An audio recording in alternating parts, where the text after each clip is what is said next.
Hi hello नमस्कार. मी प्राजक्ता. माझ्या नवीन YouTube चॅनलमध्ये आपले मनापासून स्वागत. आज आपण लिंबू मिरचीचं लोणचं पाहणार आहोत. त्यासाठी आपण लागणारे साहित्य पाहूया.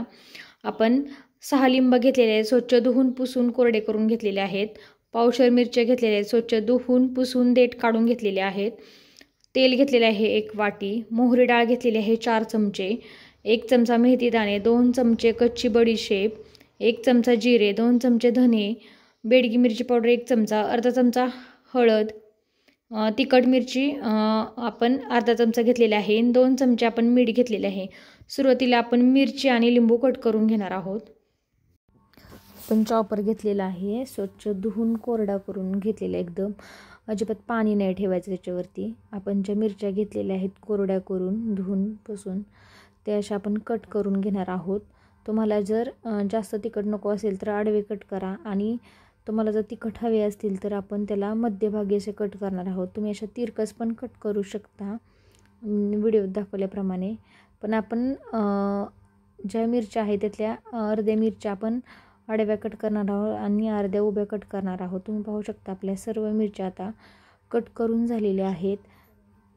आता आपण लिंबू कट करून घेणार आहोत. जे लिंबू घेतलेले आहेत ते पण आपण छान कोरडे करून घेतलेले आहेत, आणि त्या लिंबाचे आपण साधारणपणे 8 भाग करणार आहोत. मोठे असेल तर त्याचे 16 भाग करणार आहोत, छोटे असेल तर त्याचे 8च करणार आहोत.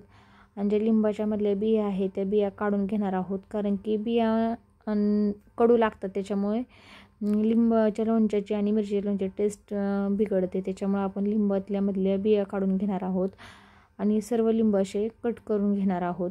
तुम्ही पाहू शकता आपले सर्व लिंब कट करून झालेले आहेत. आपण आता तेल घेतलेलं आहे, ते आपण तेल छान असं धूर निघतोपर्यंत आपण ते गरम करून घेणार आहोत छान. आणि गरम करून झाल्यानंतर आपण ते थंड करायला ठेवणार आहोत. तोपर्यंत आपण गॅसवरती कढई ठेवून घेतलेली आहे. कढईमध्ये आपण तो मसाला भाजून घेणार आहोत. त्याच्यामध्ये 2 चमचे धने, जिरे 1 चमचा, बडी 2 चमचे, मेथी दाणा 1 चमचा. आपण हे सर्व छान असं गरम करून घ्यायचे, फक्त छान असं. आणि ते गरम झालं की आपण थंड करून घेणार आहोत. हे छान गरम झालेलं आहे, आपण थंड करून घेणार आहोत. त्याच्या आपण बारीक मसाला बनवून घेणार आहोत. त्यासाठी आपण सुरुवातीला त्याच कढईमध्ये आपण जे आपण मोहरी डाळ घेतलेली आहे त्याच्यामध्ये थोडासा पाण्याचा अंश असेल तो आपण ॲब्झॉर्ब होण्यासाठी आपण त्या गरम कढईमध्ये मोहरी डाळ टाकलेली आहे. आपण ती फक्त नुसतं हलवून घ्यायची गॅस बंद करून.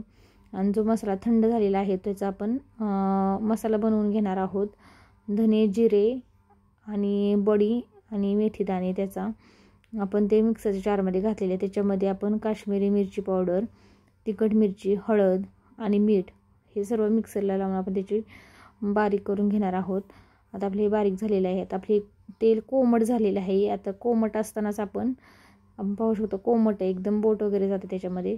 कोमट असताना आपण त्याच्यामध्ये मोहरी डाळ घालणार आहोत, आणि जो मसाला बारीक करून घेतले तो मसाला पण घालणार आहोत. आणि ते सर्व त्या कोमट तेलामध्ये आपण मिक्स करून घेणार आहोत उलथण्याच्या साहाय्याने. एकसारखं तेलामध्ये सर्व त्याच्या गुठळ्यामुळे आपण हा मसाला मिक्स करून घ्यायचा. आपण जो मिक्सरच्या भांड्याला लागलेला आहे तो पण त्याच्यामध्ये घालून घेणार आहोत, आणि पुन्हा एकदा हलवून घेणार आहोत तो मसाला. आणि मसाला पूर्णपणे आपण हा थंड करून घेणार आहोत एकदम. आणि मसाला थंड होत आहे तोपर्यंत आपण मिरची आणि लिंबू एकत्र मिक्स करणार आहोत, आणि त्याच्यावरती आपण हळद टाकणार आहोत अर्धा चमचा. आणि ते सर्व हळद आपण त्या लिंबू आणि मिरचीला चोळून घेणार आहोत. हलके हलके हाताने घ्यायचे, कारण की मिरच्या ह्या तिखट असतात त्याच्यामुळे. आणि तो जो मसाला आपण केला होता तो थंड झालेला एकदम, आपण 4 तासासाठी थंड करून घेतलेला आहे. आणि त्याच्यानंतर आपण जे लिंबू आणि मिरची हळद मीठ लावून ठेवले होते, नुसती हळद लावली होती, आपण ते त्याच्यामध्ये घालून घेणार आहोत आणि छान असं मिक्स करून घेणार आहोत. सर्व मसाल्यामध्ये मिरची आणि लिंबू मिक्स करून घेणार आहोत. असंच आपण 3 ते 4 मिनिट आपण हलवून घ्यायचं. आणि हे सर्व मिक्स झाल्यानंतर आपण त्याच्यामध्ये जे आपण अर्ध लिंबू ठेवलं होतं त्याचा अर्ध लिंबाचा रस वरतून आपण पिळून घेणार आहोत. आपलं अर्ध लिंबू पिळून झाल्यानंतर आपण ते पुन्हा एकदा आपण हलवून घेणार आहोत. आणि आपलं लिंबू आणि मिरचीचं लोणचं तयार झालेलं आहे. वर्षभर टिकणारे लिंबू मिरचीचं लोणचं तयार झालेलं आहे. तुम्हाला जर व्हिडिओ आवडला तर नक्की लाईक करा, शेअर करा आणि सबस्क्राईब करा.